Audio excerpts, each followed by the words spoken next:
देश के लोगों के साथ बैठकर यह निर्णय लिया जाएगा, ये चर्चा की जाएगी कि हमारे देश के अंदर किस तरह की शिक्षा होनी चाहिए। ये सारा हम लोगों के घोषणा पत्र में होना चाहिए।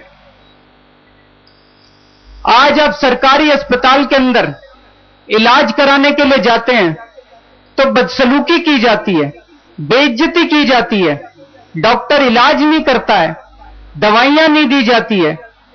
ऐसा क्यों नहीं हो सकता कि हमारे सरकारी अस्पताल वर्ल्ड क्लास अस्पतालों के बराबर हों, ताकि कोई भी आदमी गरीब और अमीर वहां पर जाकर अपना फ्री में इलाज करा सके।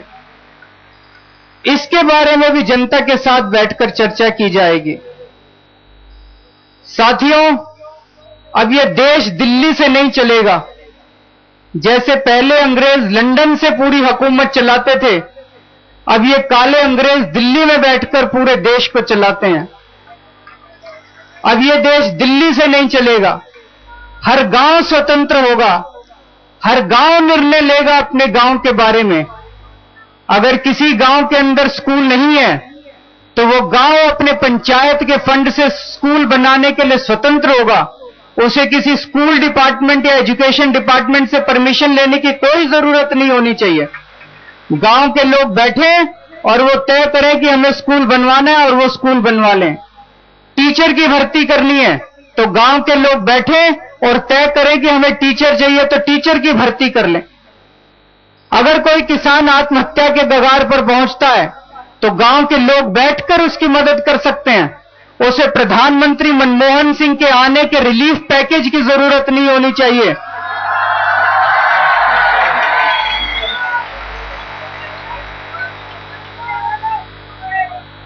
तो साथियों, हमारे राजनीति में जाने का एक ही मकसद है।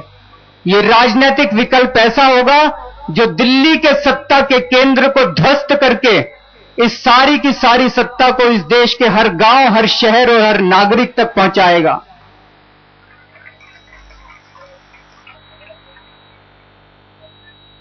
हमें भारत को सही मायनों में धर्मनिरपेक्ष बनाना पड़ेगा।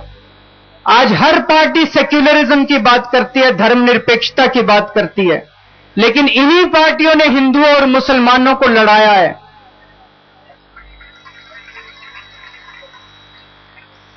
हमारा दफ्तर सुंदर नगरी में है। सुंदर नगरी एक झुग्गी बस्ती है दिल्ली के अंदर। वहां पर हिंदू और मुसलमान एक साथ रहते हैं, भाईचारे के साथ रहते हैं, प्यार मोहब्बत के साथ रहते हैं। मैं कई मुसलमान भाइयों के घर जाता हूं ईद के दिन, दिवाली के दिन वो हमारे घर आते हैं। इस देश के हिंदू, मुसलमान, सिख, ईसाई सब भाईचारे के साथ रहना चाहते हैं, लेकिन ये पार्टियां हम लोगों को डिवाइड करती हैं, ये पार्टियां हम लोगों को लड़ाती हैं। अगर आगे कोई भविष्य में पार्टी या कोई नेता ऐसी हिम्मत करे तो उस नेता को तुरंत जेल के अंदर डाल देना चाहिए और उसके साथ सख्ती से बरता जाना चाहिए।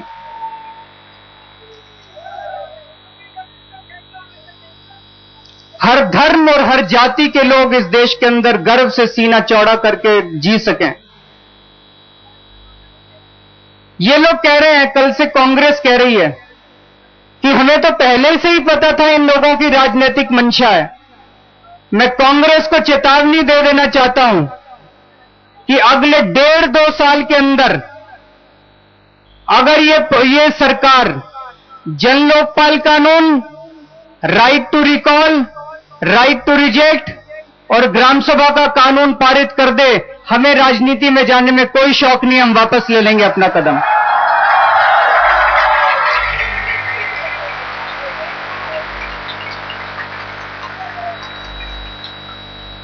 तो साथियों, जैसा मैंने कहा कि यह सारा का सारा राजनीतिक विकल्प आप लोगों के साथ मिलकर बनाया जाएगा।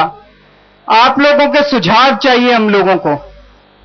जितने लोग यहां आए हैं, आपका भारत का क्या सपना है? आप क्या सोचते हैं? हमें लिखिएगा। आपको क्या लगता है कि भारत के अंदर किस तरह के बदलाव की जरूरत है? आप हमें अपने सुझाव जरूर भेजिएगा। हम चरित्रवान कैंडिडेट्स को कैसे सेलेक्ट करें, इस बारे में अगर आपके सुझाव हैं, आप जरूर भेजिएगा। चुनने के बाद ये कैंडिडेट भ्रष्ट तो नहीं हो जाएंगे, इसके बारे में अगर आपके सुझाव हैं तो जरूर लिखिएगा। जनता के बीच में जाकर अपना इस पार्टी का नाम क्या होना चाहिए, यह भी आप सुझाव दीजिएगा।